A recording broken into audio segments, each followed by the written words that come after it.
ओम नमः शिवाय दोस्तों, स्वागत है आपका हमारे चैनल भक्ति भरा ज्ञान में। आज हम फिर से आपके लिए लाए हैं सावन मास के 19वें अध्याय के महात्म्य की कथा, जिसमें हम बात करेंगे सावन मास के दोनों पक्षों की एकादशियों के व्रत के बारे में। तो आइए शुरू करते हैं। लेकिन दोस्तों, उससे पहले मेरी आपसे गुजारिश है कि आप मेरे इस चैनल भक्ति भरा ज्ञान को आगे बढ़ाने में हमारा योगदान दें। अपने दोस्तों रिश्तेदारों के साथ इसे शेयर करें, उनसे सब्सक्राइब करने के लिए कहें, ज़्यादा से ज़्यादा इसे लोगों तक पहुंचाएं। तो आइए अब सुनते हैं। ईश्वर बोले, हे महामुने, अब मैं सावन मास में दोनों पक्षों की एकादशी तिथि को जो किया जाता है उसे कहता हूँ।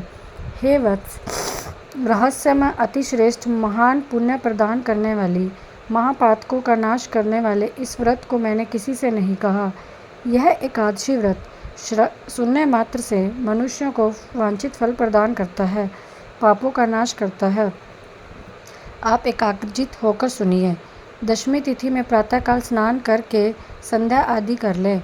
वेद वेता, पुराणज्ञ, जितेंद्रिय, विप्रियों से आज्ञा लेकर 16 उपचारों से देवादिदेव भगवान का विधिवत पूजन करके प्रार्थना करें, हे पुंडरीकाक्ष, मैं एकादशी को निराहार रहकर दूसरे दिन भोजन करूँगा।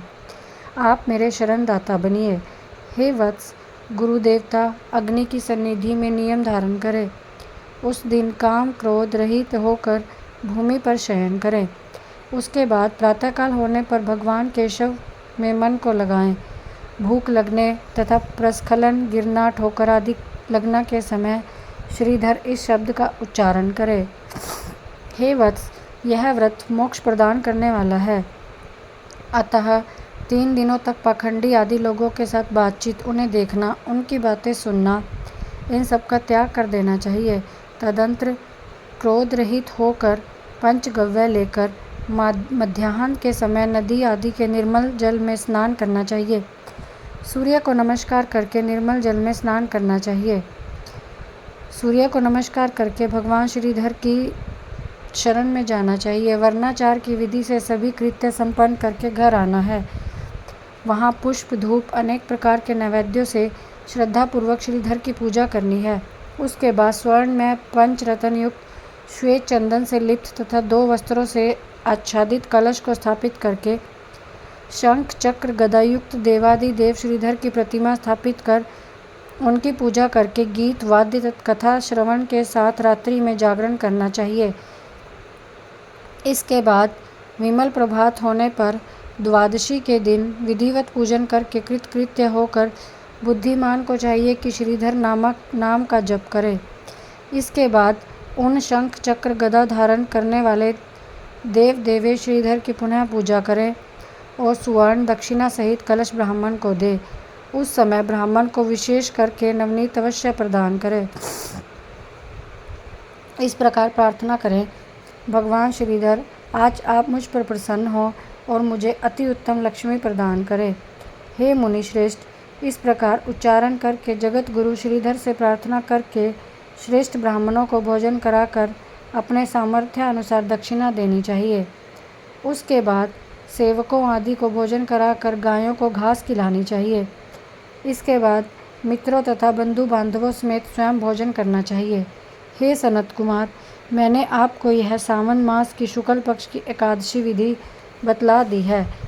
इसी प्रकार कृष्ण पक्ष की एकादशी में करना चाहिए। दोनों व्रतों में अनुष्ठान समान है, केवल देवताओं के नाम में भेद है। जनार्दन, मुझ पर प्रसन्न हो, यह वाक्य बोलना चाहिए। शुक्ल एकादशी के देवता श्रीधर हैं और कृष्ण एकादशी के देवता जनार्दन हैं। हे सनत कुमार, ये मैंने आपसे दोनों एकादशियों के व्रत का वर्णन किया है। इस एकादशी व्रत के समान पुण्य व्रत न तो कभी हुआ है और न ही होगा। अब यह आपको गुप्त रखना चाहिए। ईश्वर बोले, हे सनत कुमार, अब मैं द्वादशी तिथि में होने वाले श्री हरि के पित्रारोपण व्रत का वर्णन करना चाहूँगा।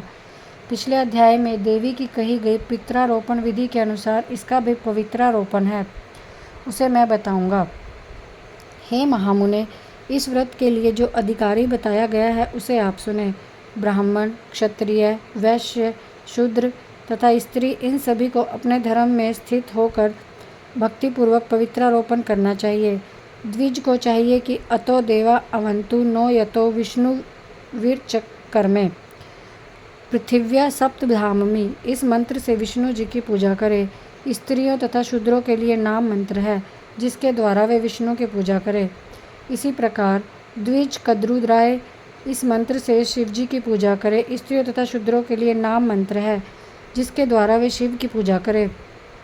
सतयुग में मणि में, त्रेता में स्वर्ण में, द्वापर में रेशम का, कलयुग में कपास का सूत्र पवित्र बताया गया है। सन्यासियों को शुभ मानस पवित्रारोपण करना चाहिए। बनाए गए पवित्रक को सर्वप्रथम बांस की टोकरी में रखकर शुद्ध वस्त्र से ढककर भगवान के सम्मुख रखें और इस प्रकार कहें, हे प्रभु, क्रियालोप के विधान के लिए जो आपने आच्छादन किया है, हे देव, आपकी प्रसन्नता के लिए उसे मैं भी करता हूँ। हे देव, मेरे इस कार्य में कोई बाधा उत्पन्न न हो। हे नाथ, मुझ पर दया करें। मैं इस पवित्रक से आपको प्रसन्न करता हूँ। ये काम क्रोध मेरे आदि व्रत का नाश न करें। आप आज से लेकर वर्ष पर्यंत अपने भक्त की रक्षा करें। इस प्रकार कलश में देवता की प्रार्थना करके बांस के शुभ पात्र में पवित्रक की आदरपूर्वक प्रार्थना करनी चाहिए। हे पवित्रक, वर्ष भर की गई पूजा की पवित्रता से विष्णु लोक में आप इस समय पधारे। आपको नमस्कार। मैं विष्णु के तेज से उत्पन्न मनोहर, सभी पापों का नाश करने वाले, सभी कामनाओं को पूर्ण करने वाले इस पवित्रक को आपके अंग में धारण कराता हूँ। आप मेरे द्वारा आमंत्रित हैं। आप मेरे समीप पधारे, मैं आपका पूजन करूँगा। उसके बाद पुष्पांजलि देकर रात्रि में जागरण करना चाहिए। एकादशी के दिन अधिवासन करें और द्वादशी के दिन प्रातःकाल पूजन करें। पुनः हाथ में गंध, दूर्वा, अक्षत के साथ पवित्र लेकर ऐसा कहें, हे देव, आपको नमस्कार है। वर्ष पर्यंत की गई पूजा का फल देने वाले इस पवित्रक को पवित्रीकरण हेतु आप ग्रहण करें। मैंने जो भी दुष्कृत किया है उसके लिए आप मुझे पवित्र कीजिए। हे देव, हे सुरेश्वर, आपके अनुग्रह से मैं शुद्ध हो जाऊं। इस प्रकार मूल मंत्र से संपुटित इन मंत्रों के द्वारा पवित्रक अर्पण करें। इसके बाद महानैवेद्य अर्पित करके निरांजन कर प्रार्थना करें। मूल मंत्र से घृत सहित खीर का अग्नि में हवन करें।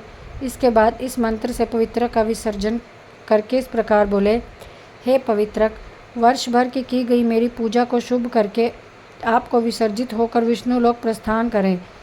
इसके बाद पवित्रक को उतार कर ब्राह्मण को दे दे और जल में विसर्जित कर दे। हे वत्स, मैंने आपसे श्री हरि के इस पवित्रारोपण का वर्णन कर दिया है। इसे करने वाला इस लोक में सुख भोग कर अंत में वैकुंठ प्राप्त करता है। इस प्रकार श्री स्कंद पुराण के अंतर्गत ईश्वर सनत कुमार संवाद में सावन मास महात्म्य में उभयाकादशी व्रत कथन और द्वादशी में विष्णु पवित्रारोपण कथन नामक 19वां अध्याय पूर्ण हुआ।